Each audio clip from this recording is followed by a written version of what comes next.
ನಿಜಕ್ಕೂ ನಾವು ಭಾಗ್ಯವಂತರು.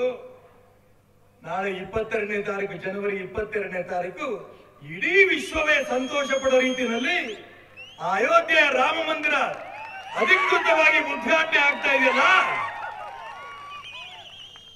ಇದನ್ನ ನೋಡಿ ಸ್ವತಂತ್ರಕ್ಕೋಸ್ಕರ ಹೋರಾಟ ಮಾಡಿದಂತ ಆ ಸ್ವಾತಂತ್ರ್ಯ ಹೋರಾಟಗಾರ ಆತ್ಮಕ್ಕೆ ಈಗ ಶಾಂತಿ ಸಿಗ್ತಾ ಇದೆ.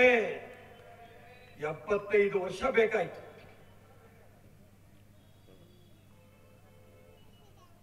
ಟೀಕೆ ಎಷ್ಟು ಟೀಕೆ ಮಾಡ್ತಾರೆ.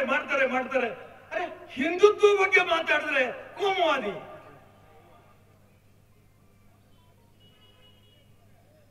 ಸಾಧು ಸಂತರು ಸನ್ಯಾಸಿ ಬಟ್ಟೆ ಹಾಕೊಂಡು, ಕಾವಿ ಬಟ್ಟೆ ಹಾಕೊಂಡು ಹೊರಟ್ರೆ ಅವ್ರ ಬಗ್ಗೆ ಹೇಳ್ತಾರೆ ಇವರು ಜಾತಿವಾದಿಗಳು.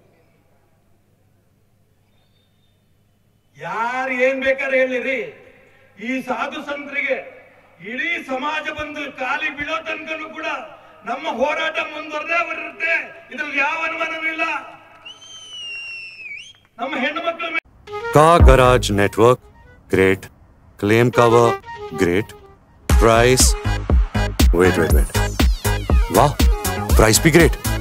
Tata AIG car insurance, trusted नाम, फैंटास्टिक नाम. ಇನ್ನೂ ಅಕ್ರಮ ಆಗ್ತಾ ಇದೆ, ಅತ್ಯಾಚಾರಗಳಾಗ್ತಾ ಇದೆ, ಮತಾಂತರ ಆಗ್ತಾ ಇದೆ. ಆ ಹೆಣ್ಮಕ್ಳಿಗೆ ತಾಯಿ ಸ್ಥಾನ ಕೊಟ್ಟಿರಂತ ದೇಶ ಭಾರತ. ಆ ತಾಯಿ, ನಮ್ಮ ತಾಯಂದ್ರಿಗೆ ಅತ್ಯಾಚಾರ ಈ ದೇಶದಲ್ಲಿ ತಡಿಬೇಕು. ಸೀತೆ ಸಾವಿತ್ರಿ ಹುಟ್ಟದಂತ ನಾಡು. ಅದು ಕೂಡ ಹೆಣ್ಣು ಮಕ್ಕಳಿಗೆ ಗೌರವ ಸಿಗತ್ತಂತ ಕೂಡ ಈ ದೇಶಕ್ಕೆ ಸ್ವತಂತ್ರ ಬಂದಿದೆ ಅಂತ ಅನ್ಕೊಳಕ್ ಆಗಲ್ಲ.